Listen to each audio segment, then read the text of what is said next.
Over the past 48 hours, the situation of the armed forces of Ukraine in the Pokrovsk direction of the front has rapidly deteriorated.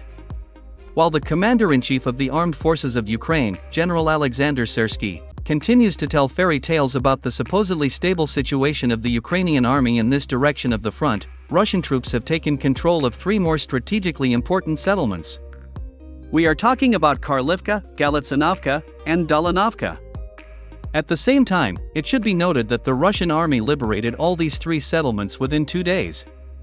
Moreover, as of September 1, 2024, the offensive units of the Russian army also managed to enter such settlements as Zelenoy Pervoy and Lisovka. According to war correspondents, Russian troops currently control 40% of the territory of these settlements.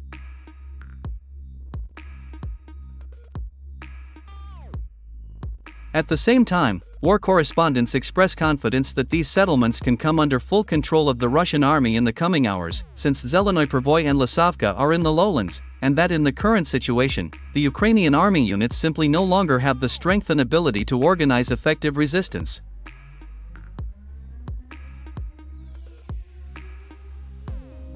Simultaneously with this, the assault units of the 114th Brigade of the 1st Army Corps of the grouping of troops under the designation center continue to approach cities such as Pokrovsk and Mirnograd.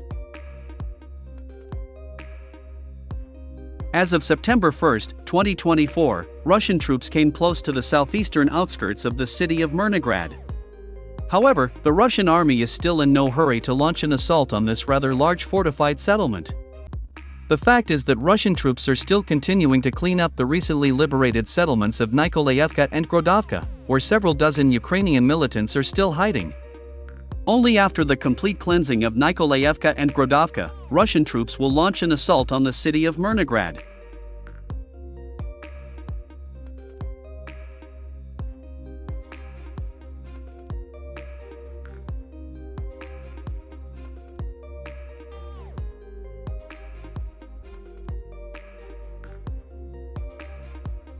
In the Toretsk direction of the front, the Ukrainian army has lost the largest number of its soldiers and heavy equipment in the last 24 hours. According to the Ministry of Defense of the Russian Federation, over the past 24 hours, the Ukrainian army has lost 740 soldiers, 8 Western-style artillery systems, 6 infantry fighting vehicles, and 4 tanks in the Toretsk direction of the front. Commenting on the situation near Toretsk, war correspondents noted that Russian troops had almost completely taken control of the settlement of Druzhba. In addition, war correspondents confirmed that Russian troops also managed to expand the control zone in Toretsk itself. It is reported that the Russian army managed to take control of several more high-rise buildings in the eastern part of this city.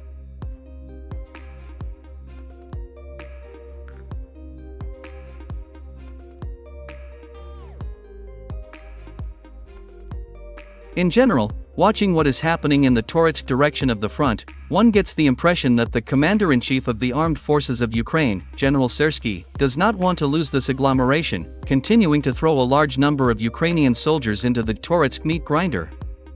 According to an officer of the Ukrainian General Staff, who decided to remain incognito for security reasons, the Ukrainian army is suffering heavy losses in Toretsk. According to him, Russian combat aviation, with the help of guided aerial bombs of the Fab family, destroys all high-rise buildings in the city, killing dozens of Ukrainian snipers. At the same time, he noted that Russian combat aviation is carrying out bombing attacks even in the dead of night.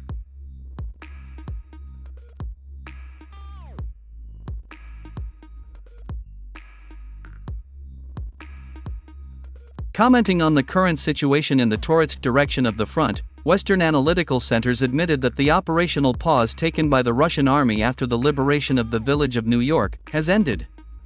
According to Western military experts, starting from August 30, 2024, Russian troops sharply intensified offensive actions in the Toretsk direction of the front.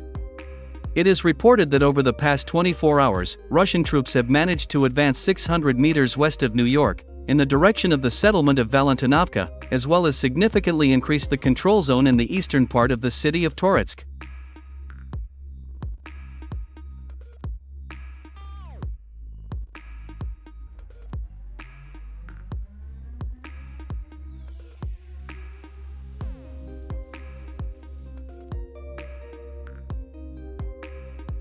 In the Kursk region, the situation of the armed forces of Ukraine also continues to deteriorate rapidly. According to the commander of Spetsnaz Akhmat, General Apti Aladanov, Russian troops managed to liberate several more settlements in the Kursk region. In particular, we are talking about such settlements as Kremyanoy and Algavka. Let me remind you that the Ukrainian nationalists seized these villages in the early days of the invasion of the Kursk region. It was through Algavka and the surrounding settlements that the Ukrainian army tried to break through to the main highway that leads to cities such as Kursk and Rilsk. However, despite the numerical superiority in manpower and equipment, the Ukrainian army failed to do this, even after almost a month of fighting.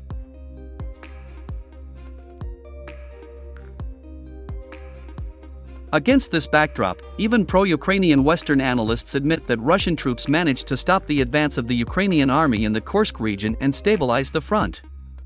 According to them, the continued presence of Ukrainian troops in the Kursk region will only increase the number of casualties among Ukrainian soldiers and officers. Let me remind you that according to official data from the Russian military department, in almost a month of fighting in the Kursk region, the Ukrainian army lost about 8,000 soldiers and about 500 pieces of equipment.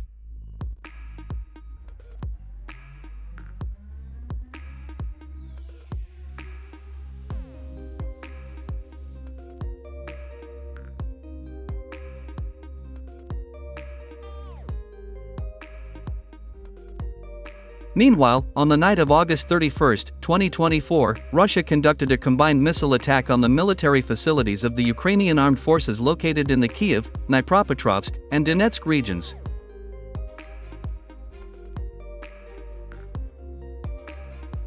So, in the Kyiv region, in such settlements as Bila Tserkva and Brovary, Russian kamikaze drones struck and destroyed 2 storages with fuel and lubricants, and 3 armories where military equipment was stored.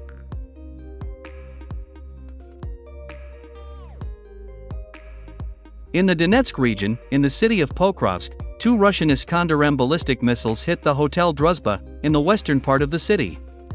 According to sources in the Russian military department, as a result of this missile strike, 11 fighters of the elite nationalist unit of the Ukrainian army under the designation LUT were destroyed.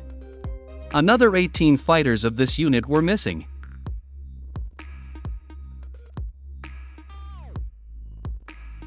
In addition, as a result of this missile attack, 20 foreign mercenaries were also killed. It is reported that they were Polish and Colombian citizens. At the same time, it is worth noting that Kiev propaganda claims that at the time of the missile strike, there was allegedly no one at the Hotel Druzhba. However, according to witnesses, immediately after the missile strike, dozens of ambulances headed toward the Hotel Druzhba, which indicates a large number of victims among Ukrainian nationalists and foreign mercenaries.